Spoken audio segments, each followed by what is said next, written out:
हो गया हूँ, और दूसरी चीज मेरे पर झूठे केस भी हो गए हैं।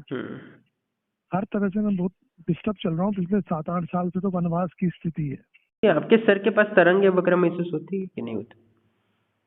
जब मैं हनुमान जी के दर्शन करता हूँ, पाठ करता हूँ, तब थोड़ा सा मुझे एनर्जी महसूस होती है। तो दो चीजें कि काफी आपके आसपास है ना, वो ऊर्जा है, काफी ऊर्जा है, आध्यात्मिक ऊर्जा है। तो आपको कभी संकेत मिलते हैं कि आगे क्या करना चाहिए, क्या करना चाहिए, ऐसा कुछ? सर मुझे संकेत ऐसे तो नहीं मिलते, लेकिन कई बार बहुत अप्रत्याशित तरीके का जवाब हाँ मिलता हाँ, है। प्रत्यक्ष मिलता है, वही पूछ रहा हूँ, मिलता जैसे है ना। मैं अभी राजस्थान का जैसे चीफ मिनिस्टर उस दिन डिक्लेयर होना था, तो किसी को कुछ भी पता नहीं था, मैं ऐसे लेटा हुआ था। मैंने ऐसे मन ही मन में कहा, मैंने कहा बाबा किसको बनवा रहे हो चीफ मिनिस्टर? तो अचानक ही उन्होंने बोला कि सांगानेर से विधायक है ना, उसको बनवाएंगे। बिल्कुल बिल्कुल, और ये इसमें आधे कोई पौन घंटे बाद ही जो है, मतलब जो नाम कहीं था ही नहीं, वो मेरे को पौन घंटे पहले ही पता पड़ गया था। बिल्कुल फिर मैं बिल्कुल। शाम को मंदिर गया, मैंने पूजा उपासना भी करी, वापस प्रसाद चढ़ाया।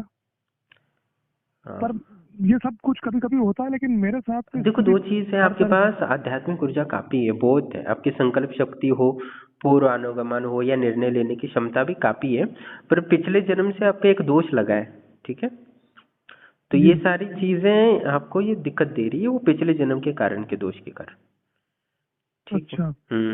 तो ये दोष निवारण तभी हो सकता है जब आप किसी गुरु की शरण ग्रहण करें और उनसे प्रार्थना करें कि उस दोष में मुझे मुक्ति दे दो इस जन्म के लिए, तो वो तभी हटेगा, नहीं तो तब तक नहीं हटे सकता वो, ऐसे। मैंने अब ये पहले गुरुजी से नाम उन्होंने जब दिया था, जो पहले गुरु तो वो एक्सपायर हो गए, ब्रह्मलीन हो गए, रामलाल जी सियाग जी महाराज थे। और बाकी उसके बाद में ऐसे कोई मैंने प्रॉपर कोई गुरु मेरे बने नहीं है। मैं दो खुद के चीज हिसाब है, से ऐसा नहीं है कि आप गुरु बना लियो, गुरु के साथ हमेशा जुड़े रहना जरूरी होता है, तभी वो भाग्य के जो दुर्भाग्य होता है ना, वो भाग्य पर हावी नहीं होगा, गुरु आपकी रक्षा करेगा। तो आपकी जो आध्यात्मिक ऊर्जा काफी है, पर वो उसका फल तभी मिलेगा जब आप को गुरु का साथ मिलेगा, ऐसा है।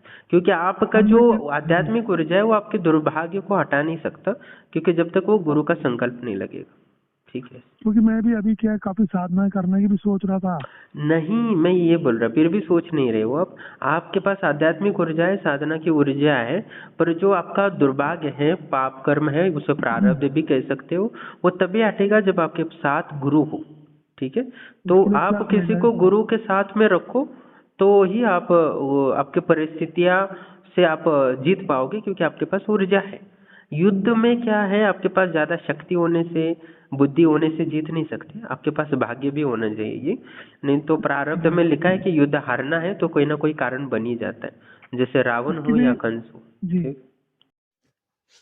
प्रणाम दोस्तों, जैसे कि आप ऑडियो सुन रहे थे और इनको पूर्व अनुमान लगाने की क्षमता प्राप्त है और उनके पास काफ़ी ऊर्जा भी है। नहीं, एक प्रकार से आप बोल सकते हो कि एक त्रिकालदर्शी साधक भी और षटकर्म की सिद्धि भी है, पर इनको उस शक्ति का या ऊर्जा का लाभ बिल्कुल भी नहीं हो रहा। इसका कारण है कि उनका पिछले जन्म का पाप दोष। जब पिछले जन्म का जो पाप दोष होता है वो प्रारब्ध के रूप में हमारे वर्तमान में आता है और उसको कोई काट नहीं सकता है साधना से। जब तक गुरुदेव का साथ ना हो तो ही आप उससे मुक्ति प्राप्त हो सकते हो। जब आपका गुरुदेव इस प्रारब्ध को काटता है और आपको वो सिद्धि का प्रदान करने के लिए ईश्वर से उस शक्ति को आदेश देता है, तो वही आपको मदद करने लगती है। नहीं तो आपको उसका जीवन में तनिक भी लाभ नहीं होता। आपका अनुभव हो सकता है, बहुत कुछ हो सकता है, पर उससे लाभ लेने के लिए आपके पास गुरु होना चाहिए, तभी आप उस शक्ति का लाभ लेके दूसरों को भी, समाज के लिए और अपने परिवार के लिए यूज कर सकते हो। नहीं तो वो सिद्धि होकर भी आपके लिए कुछ काम नहीं आती है, क्योंकि जब तक पाप दोष है वो आपको भोगने नहीं देती, आपको दुख की ओर प्रेरित करती है। और आपको दुख जो भोगना है इस जन्म के लिए, वो निश्चित होता है कि इतना दुख आपको भोगना ही भोगना है। हाँ, आप साधना करते हो, कि गुरु की शरण ग्रहण करते हो, तो वो दुख हट जाता है आप इस जन्म के लिए। तो आप हर वर्ष ही एक गुरु से जो संसार के लिए जीता हूँ और निष्पाप हो, उस सन्यासी से या गुरुओं को अपना गुरु धारण कर लेते हो, जब उनका गुरु मंत्र जप कर लेते हो, तो ये जो पाप दोष होते हैं वो आपके जीवन में प्रारब्ध का काटने में मदद करती है और पाप कट जाता है, तो आपकी जो सुख के द्वार हैं वो आपके खुल जाते हैं। तो आपके काम बनने लगते हैं और उसमें बाधा नहीं आती है। और जो जीवन में जितना दुख भोगना है उसमें से सिर्फ 10% ही आपको भोगना पड़ सकता है। तो इसलिए गुरु बनाना अवश्य है और उनके माध्यम से जो दिशा निर्देश होते हैं उनका आपको अभ्यास करना चाहिए। मैं आपको और एक सत्य घटना बताता हूँ। एक साधक था, उसने माँ गायत्री के अनुष्ठान का संकल्प लिया था 24 लाख का। उसने 24 लाख किया, फिर भी उसको कुछ लाभ नहीं हुआ। तो उसने फिर से 24 लाख करने की कोशिश की, तब तक उसकी पत्नी चली गई। फिर से उसने 24 लाख किए, तब तक उसकी 2 बेटियां थी, वो भी चली गई। तो वो जो संकल्प में ये रखा था कि माँ गायत्री से कि मुझे धन की प्राप्ति हो, और धन की प्राप्ति वो इसलिए करना चाहता था कि वो अपनी पत्नियों को, अपनी बेटियों की संपन्नता प्राप्त हो, उनको सुख प्राप्त हो, उनकी शादियाँ अच्छी हों। इसलिए वो धन की आशा से माँ गायत्री का जप करता था, पर उसको लाभ बिल्कुल भी नहीं हो। तो वो बहुत ही क्रोधित हुआ माँ पर। उसने और अभी ना पत्नी रही ना बच्चे रहे, तो अभी मैं जीऊँ किस लिए? तो इसलिए उसने क्या किया कि आत्महत्या करने की कोशिश की। तो आत्महत्या करने का कोशिश किया, पर उसका वो मन नहीं हुआ और वो कर नहीं पाया। तो उसने सोचा कि मैं सन्यासी ले लेता हूँ, और उसने हरिद्वार या कहीं जाके सन्यास ग्रहण कर लिया। और सन्यास ग्रहण करते ही 2-3 घंटे बाद वो गंगा किनारे बैठ के ऐसे बैठा रहा। शाम का समय था और तुरंत दिव्य तेज में से माँ गायत्री प्रकट हुई, बोली कि बोलो तुम्हें क्या चाहिए? तब वो वहाँ पे बहुत गुस्सा हुआ। वो कुछ प्रसन्नता अनुभव करना चाहिए था, वो नहीं हुआ, माँ पे गुस्सा हुआ। बोला कि ना मेरी पत्नी रही, ना दोनों बेटियाँ रहीं, जिनके लिए मैं धन मांग रहा था वो आपने दिया नहीं। और अभी आप आई हो जब मैंने संन्यास ग्रहण कर लिया, अभी तो आपकी ज़रूरत ही नहीं है। तो माँ बोली ये बात सही है कि तुमने मेरे को काफ़ी जप किया है, फिर भी मैं तुम्हारे दर्शन नहीं दी, और बात तो ये है कि मैं इस जन्म में भी तुम्हें दर्शन नहीं देने वाली थी, और ये वरदान देने के लिए मैं आने नहीं वाली थी। पर तुमने संन्यास ग्रहण किया, इस माध्यम से तुम्हारे गुरु के माध्यम से वो पाप कट गए जो पाप तुम्हारे जीवन में मौजूद है। और वो 12 जन्मों का उनके पाप कर्म थे, उनके मंत्र के जब से कटे हैं, और गुरु की संकल्प शक्ति लगी थी, इस वजह से मुझे यहाँ आना पड़ा। नहीं तो इस जन्म में भी दर्शन मुश्किल था। और जो तुम्हारे भाग्य में था वो नियत था। तुम्हारे जो भी परिवार वालों की देहांत हुआ उसका कारण तुम्हारे पाप कर्म ही थे। और जो धन का वियोग था, धन का योग नहीं बन रहा था, वो भी तुम्हारे पाप कर्मों के कारण ही हो रहा था। तो अभी कटे हैं, तो अभी वर मांगो जिससे कि तुम्हें समाज के लिए तुम कुछ कल्याण कर सके, और उस सिद्धि के माध्यम से तुम समाज के लिए कुछ करो जिससे कि तुम्हारी पुण्य की वृद्धि हो। ऐसा वर मांगो जिससे कि तुम समाज के लिए कुछ दे सको, और उसके बाद तुम्हारा पुण्य वृद्धि होगी तो अगला जन्म निश्चित ही तुम्हारा सुख वैभव से और समृद्धि से बीतेगा। तब इस कथा से भी साबित होता है कि गुरु के जब शरण ग्रहण कर लेते हैं, उनका गुरु मंत्र का धारण कर लेते हैं, तो निश्चित ही हमारे अनेकों पाप कर्म करते हैं, पर वो गुरु उतना आत्मज्ञानी होना चाहिए, आनंदानुभूति समाधि प्राप्त होना चाहिए, वही वास्तविक गुरु होता है। और आनंदानुभूति समाधि प्राप्त व्यक्ति होता है वही वास्तविक गुरु होता है, वही आपको परम शांति और परम आनंद के साथ आध्यात्मिक और भौतिक दोनों उन्नति कराता है। भौतिक की सारी मनोकामनाएं भी पूर्ण होती है उनके शरण ग्रहण करने से।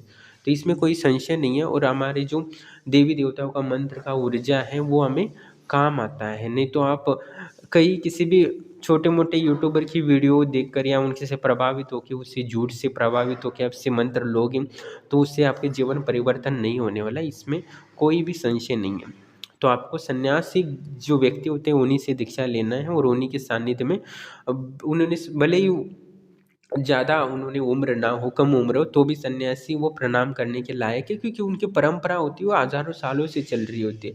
जैसे जुना अखाड़े का साधु हो, दिगंबर हो, वो बहुत उनकी ऊर्जा, उनके गुरु की कृपा साथ होती है, सन्यास देती है। तो उन्हीं के साथ मंत्र की दीक्षा लेनी चाहिए। किसी भी यूट्यूबर से मंत्र दीक्षा नहीं लेना चाहिए, उससे कोई लाभ नहीं होता।